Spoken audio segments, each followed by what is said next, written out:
चक्षुरुन्मिलितं येन तस्मै श्रीगुरवे नमः। श्रीचैतन्यमनोभीष्टं स्थापितं येन भूतले स्वयं रूपः कदा मह्यं ददाति स्वयं पदान्तिकं। वन्देऽहं श्रीगुरो श्रीयुतपदकमलं श्रीगुरुन् वैष्णवांश्च श्रीरूपं साग्रजातं सैगणरघुनाथवितं तं सजीवं साद्वैतं सावधूतं परिजनसहितं कृष्णचैतन्यदेवं श्रीराधाकृष्णपादान् सहिगणललिता श्रीविशाखान्वितांश्च। हे कृष्ण करुणा सिन्धु दीनबन्धु जगत्पते गोपेश गोपिका कान्त राधा कान्त नमोस्तुते। तप्त कांचन गौरांगी राधे वृंदावनेश्वरी वृषभानुसुते देवी प्रणमामि हरिप्रिये।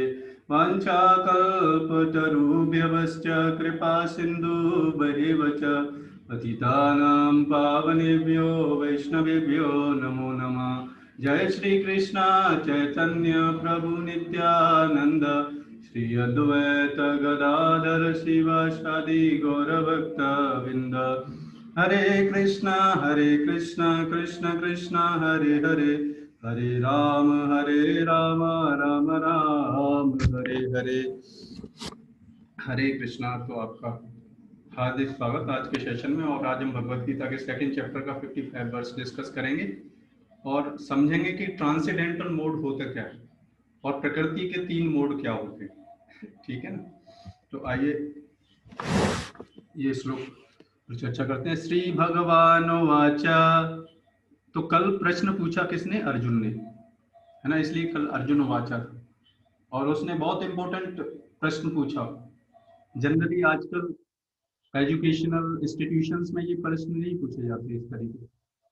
आजकल सिलेबस ही ऐसा है कि कैसे हम डॉक्टर बने या इंजीनियर बने, लेकिन कैसे भगवान का भक्त बने, है कि नहीं, भगवान के धाम जाएं, इसके बारे में कोई डिपार्टमेंट है ही नहीं। तो प्रश्न कहाँ से पूछा जाएगा, है नहीं। लेकिन अर्जुन ये प्रश्न वही व्यक्ति पूछता है जो जिस व्यक्ति को इस संसार में लगता है कि कुछ कमी है, असंतुष्टि है, जो ढूंढना चाहता है संसार से भी ऊपर का प्लेजर ढूंढना चाहता है, वो व्यक्ति ऐसे प्रश्न पूछता है। तो अर्जुन ऐसी स्थिति पर है।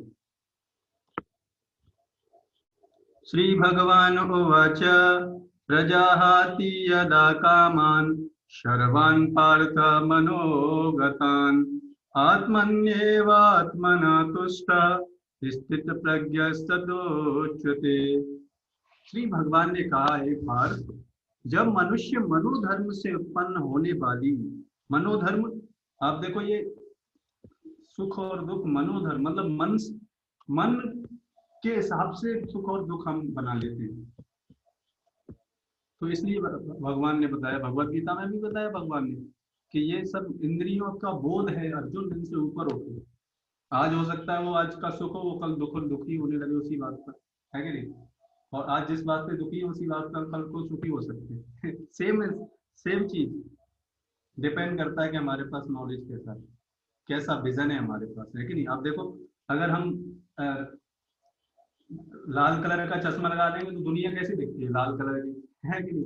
येलो कलर की लगा लेंगे तो येलो कलर की दिखती है। उसी तरीके से हमारे चरित्र में जो ज्ञान होता है, हमारे पास जो ज्ञान होता है, उसी से सारी दुनिया दिखती है वैसे ही। और उसी तरीके से सुख और दुख है। और जब इस तरह से विशुद्ध हुआ उसका मन आत्मा में संतोष प्राप्त करता है, और आत्मा के लेवल पर जब व्यक्ति अपने लाइफ स्टाइल को बदल लेता है, तो फिर इस संसार की ड्युअलिटी से प्रभावित नहीं होता। अन्यथा वो प्रकृति के 3 गुणों का मतलब क्या है, सिंपल आप समझो। देखो, 3 गुण मतलब कंडीशन। अगर व्यक्ति कंडीशन है, इसका मतलब क्या है, प्रकृति के 3 गुण। कंडीशन मतलब कि कहीं ना कहीं उसका परिस्थितियों पे वो अपना जो वास्तविक स्वभाव है उसमें बदलाव ला देता है, उसको बोलते हैं कंडीशन। और कंडीशन से ऊपर उठेंगे, मतलब प्रकृति के 3 गुण में रहेगा, मतलब कंडीशन रहेगा, उससे ऊपर उठेगा तो कहा जाता है ट्रांसीडेंटल मोड। ये है कहने का मतलब। तो इसके ऊपर उठने के लिए क्या करना पड़ेगा हमको, है कि नहीं? जैसे आप देखो रॉकेट जब आकाश में पृथ्वी के चारों ओर प्रक्षेपित की जाती है तो अपने आप नहीं, उसका कुछ वेग लगाया जाता है, कुछ फोर्स लगाया जाता है प्रारंभ में। और एक बार जब फोर्स लगाया जाता है तो फिर वो पृथ्वी की कक्षा में जब स्थापित हो जाती है तो घूमने लगती है। उसी तरीके से जब हम सबको कोई फोर्स लगाता है, अपने आप तो हम कुछ करते नहीं, जब कोई फोर्स बोलता है जब करो भगवत गीता का अध्ययन करो, है कि नहीं, काम को रिपोर्ट भेज दो, है कि नहीं, तो जब कोई फोर्स करता है इस तरीके से थोड़ा सा, तो फिर क्या होता है, हम थोड़ा सा प्रक्षेपित हो जाते हैं। और जब कंटिन्यूअसली जब ऐसा होता रहता है तो फिर एक स्थिति आ जाती है कि कंटिन्यूअसली हम भेज पाते हैं और ये अध्ययन और ये अपना साधना का पाठ कर पाते हैं। तो वह विशुद्ध दिव्य चेतना को प्राप्त कहा जाता है। विशुद्ध दिव्य चेतना मतलब स्थित प्रज्ञ, जो कि अपने जीवन के उद्देश्य या फिर अपनी फोकस से इधर उधर विचलित नहीं होता वो व्यक्ति। ऐसा व्यक्ति कभी भी विचलित नहीं होता। और जो आध्यात्मिक व्यक्ति हर व्यक्ति से आगे होता है, उसके लिए कोई भी कार्य में वो असफल नहीं हो सकता, क्योंकि वो सबसे बड़े कार्य की तरफ कार्यान्वित है। श्रीमद् भागवतम में पुष्टि हुई है कि जो मनुष्य पूर्णतया कृष्ण भावना भावित या भगवत भक्त होता है, उसमें महर्षियों के समस्त सद्गुण पाए जाते हैं। तो ये बहुत इंपॉर्टेंट लाइन बताया जा रहा है कि जो भगवान की भक्ति करने लगता है तो उसके अंदर सारे सद्गुण आ जाते हैं। कैसे आ जाते हैं, एक दिन में नहीं आ जाएंगे, धीरे धीरे करके आते हैं। कैसे आएंगे सद्गुण, क्योंकि वो भगवान की प्रसन्नता के लिए कार्य कर रहा है।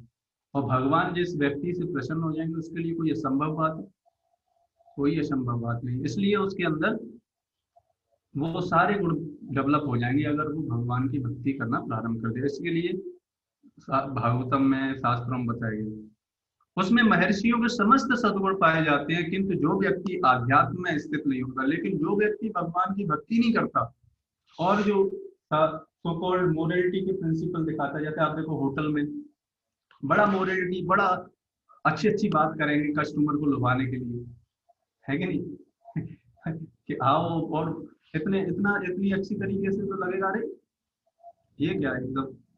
और वहां पे जाएंगे और लेकिन अगर पैसा नहीं देंगे उनको तो फिर देखो बाद में फिर कैसा ट्रीट करेंगे, है कि नहीं। तो पैसे के लिए वो कर रहे हैं, उनका आपसे कोई प्रेम नहीं है ऐसा लगेगा कि घर में पत्नी से भी ज्यादा प्रेम करते हैं ये है कि नहीं, लेकिन ऐसा नहीं है।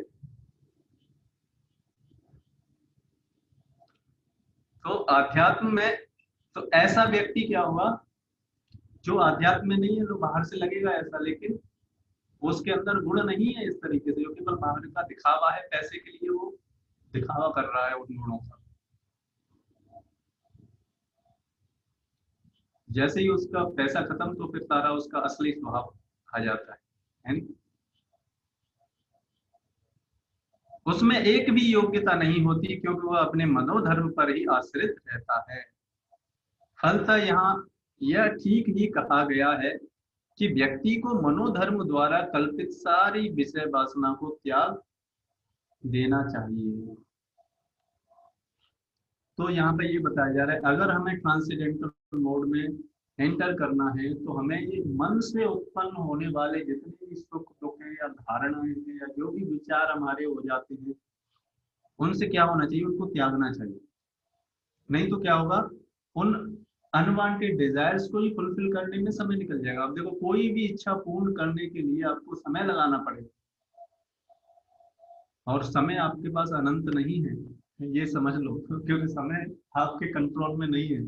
समय भगवान की शक्ति है, इसलिए भगवान ने बोला भगवत गीता में क्या, कालो अस्मि, I am the time destroyer of everything, है नहीं कृष्णा बोलते हैं, ऐसे हम नहीं बोल सकते, क्योंकि हम भी तो डिस्ट्रॉय हो जाते, हमारा शरीर खत्म हो जाता, हम खुद ही कुछ कंट्रोल ही नहीं कर पाते हैं कि हमें अपने शरीर पर कंट्रोल नहीं है। हम क्या बड़ी बड़ी बातें करते हैं, है कि नहीं? हमें अपने शरीर पर कंट्रोल नहीं है और हम पूरी दुनिया को अपने कंट्रोल में रखना चाहते हैं, ठीक है? नहीं तो ऐसे कैसे संभव है? संभव नहीं है। जो व्यक्ति अपने पर कंट्रोल है वही तो दुनिया को कंट्रोल करता है। इसलिए भगवान बोलते हैं, अहम सर्वस्य प्रभवो मत्तः सर्वम प्रवर्तते, I am the controller of everything.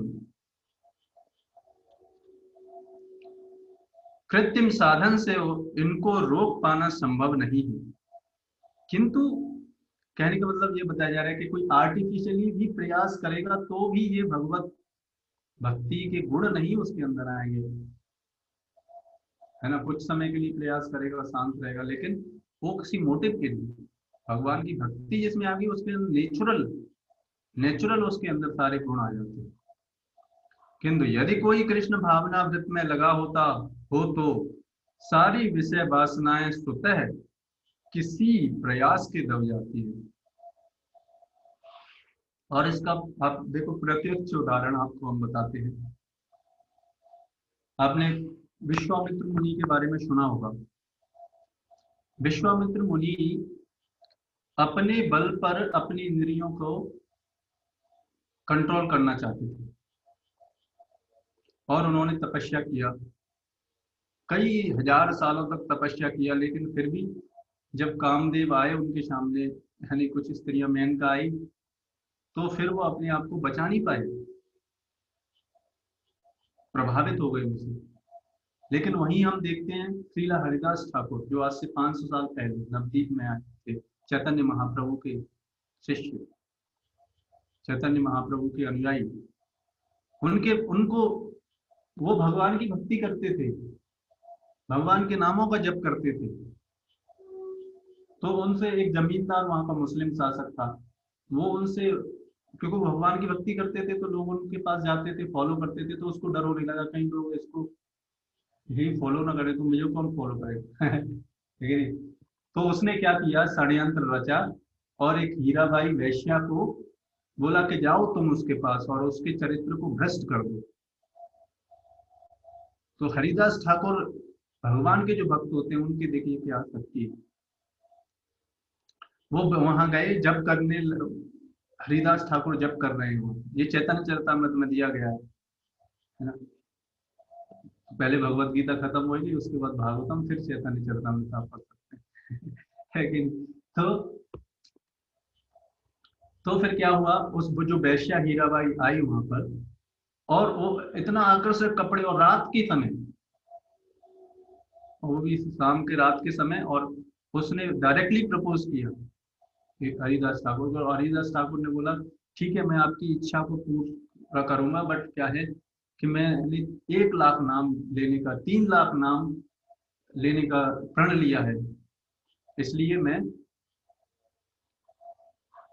जब तक मेरे ये जप नहीं खत्म हो जाता तब तक मैं, आप इंतजार करो।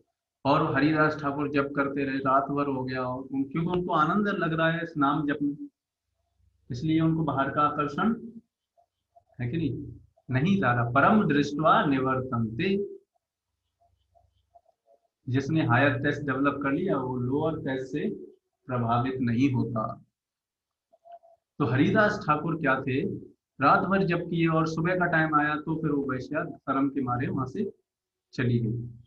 और फिर दूसरे दिन आई, दूसरे दिन भी प्रपोज किया, हरिदास ठाकुर ने सेम ऐसे ही बोला। और तीसरे दिन भी आई, हरिदास ठाकुर ने बोला। लेकिन 1-2 दिन आते आते, और हरिदास ठाकुर जो जप करते थे उसके नाम को सुनते सुनते, उस वैश्या जो कि गलत स्वभाव पे आई थी उसका हृदय भी परिवर्तित हो गया। और फिर बाद में बड़ी दुख प्रकट किया उसने, और बताया कि ये इसका षड्यंत्र था। फिर हरिदास ठाकुर उसको बोलते हैं कि आप, फिर वो उनकी शिष्य बन जाती है, और उनका वो भी वहां पर, और हरिदास ठाकुर इस स्थान को छोड़ के और कहीं पर चले जाते हैं, और वो वैश्या वहां पर करते करते भगवान का नाम जप करने लगती है। आप देखो ये भगवान के भक्तों का प्रभाव। इसलिए भगवान की जो भक्ति करता है वो हमेशा, उसके अंदर सारे सद्गुण पाए जाते हैं, और वो इस संसार के तीनों गुणों से प्रभावित नहीं हो पाता। जबकि आप देखो विश्वामित्र मुनि इतना तपस्या किए 10,000 साल 20,000 साल तक, लेकिन फिर भी प्रकृति के 3 गुणों द्वारा प्रभावित हो गए। इसलिए अगर हमें इन प्रकृति के 3 गुणों से ऊपर उठना है तो क्या करना है? हमको भगवान का भक्त बनना है। अतः मनुष्य को बिना किसी झिझक के कृष्ण भावनामृत में लगना होगा। शर्म नहीं लगनी चाहिए हमको, है कि नहीं? कृष्णा कॉन्शियस भक्ति करने में शर्म नहीं लगनी चाहिए यार। लोगों को शर्म लगती है, लोगों को शराब पीने में शर्म नहीं लगती, लोगों को तम्बाकू खाने में शर्म नहीं लगती, है कि नहीं? लोगों को लड़कीबाजी करने में शर्म नहीं लगती खुलेआम, है कि नहीं? और भक्ति करने में इतना बड़ा कार्य है, उसको करने में हमें शर्म लगती है। अरे लोग क्या सोचेंगे, भक्त भक्त बन गया तो है कि नहीं? तो शर्म की इसमें कोई बात ही नहीं, शर्म लगने की। आप कोई अच्छा कार्य कर रहे हो, उसमें शर्म क्या बात है? अच्छा कार्य तो खुलेआम अच्छी तरीके से करना चाहिए। लेकिन आजकल के जनता इस अच्छे कार्य को ही गलत मानती है। भक्ति करने लगा तू, तेरा कुछ नहीं हो सकता है कि नहीं? तो ऐसे ऐसे मूर्ख लोग हैं इस संसार में। अतः मनुष्य को बिना झिझक, किसी झिझक के कृष्ण भावनामृत में लगना होगा, क्योंकि यह भक्ति उसे दिव्य चेतना प्राप्त करने में सहायक होगी। अत्यंत उन्नत जीवात्मा अपने आप को परमेश्वर का शाश्वत दास मानकर आत्मतुष्ट रहता है, और जो भगवान का अपना अंश मानकर भगवान की सेवा करता रहता है, ऐसा पुरुष क्या होता है? इस प्रकृति के 3 गुणों से ऊपर उठ जाता है। ऐसे आध्यात्मिक पुरुष के पास भौतिकता से उत्पन्न भी विषय वासना भटक नहीं सकती। जैसे हरिदास ठाकुर की किस्में आप देखो, प्रत्यक्ष उदाहरण। वह अपने को निरंतर भगवान का सेवक मानते हुए सहज रूप में सदैव प्रसन्न रहता है। उसके कोई दुखी का कारण है ही नहीं। वो इस संसार में रह रहा है, भगवान का भजन कर रहा है, जैसा मिल जाता है भगवान की संतुष्टि से अपना जीवन बिताता है, और जिन लोगों को मिलते हैं उनको भगवान के बारे में बताता है। यही तो करना है, और क्या है कि नहीं? भगवान के बारे में बताता है, और ऐसा करने से ही वो क्या है? ट्रांसडेंटल मोड में रहता है। ट्रांसडेंटल मोड में आना केवल पंख नहीं उगाते उस व्यक्ति के, है कि नहीं? लोगों को गलत धारणा है कि अरे हम जमीन से ऊपर उठ जाएंगे ट्रांसडेंटल मोड में। ऐसा नहीं होता। ट्रांसडेंटल मोड में चेतना का फर्क आता है, कॉन्शियसनेस का फर्क आता है। ये सब योग से अष्ट सिद्धियां ले लेना, है कि नहीं? हल्के से हल्के हो जाना, ये सिद्धियां हैं, लेकिन वो भौतिक हैं, वो ट्रांसडेंटल मोड में नहीं आती। जैसे आप देखे होंगे टीवी में, मान लो कोई ओम कर रहा है और वो जमीन से 1 फुट 2 फुट ऊपर उठ जाता है, वो भौतिक शक्ति है। ये तो आप, है नहीं, हवाई जहाज में बैठ के चले जाओ ऊपर, कितना ऊंचे उठ जाओ है कि नहीं? ये भौतिक शक्तियां हैं। तो उसके लिए समय थोड़ी बर्बाद करना, है कि नहीं? उसके लिए जो भी करंट समय में साधन अवेलेबल हो उसमें उड़ के चली जाओ, है कि नहीं? लेकिन जो भगवान की भक्ति है वो आपको इस तीनों प्रकृति के गुणों से ऊपर उठा सकती है। केवल ये हरे कृष्णा महामंत्र का जप करके और भगवत गीता का अध्ययन करके, केवल इतना करने से, रेगुलर करेंगे, प्रकृति के 3 गुणों से ऊपर उठ सकते हैं। इसी के साथ हम आज के सेशन को यहाँ पर विराम करते हैं। आप और भी जानना चाहते हैं तो हमारा ग्रुप है जर्नी ऑफ सेल्फ डिस्कवरी, उस पर आप ज्वाइन कर सकते हैं, और भी इस तरीके के सेशंस में आने के लिए, फिर और पर्सनल गाइडेंस के लिए, उसमें और ज़्यादा आप समझ सकते हैं इन सारी चीज़ों से, है ना? तो इस तरीके से हम इसको, आज के सेशन को हम यहीं पे विराम देते हैं।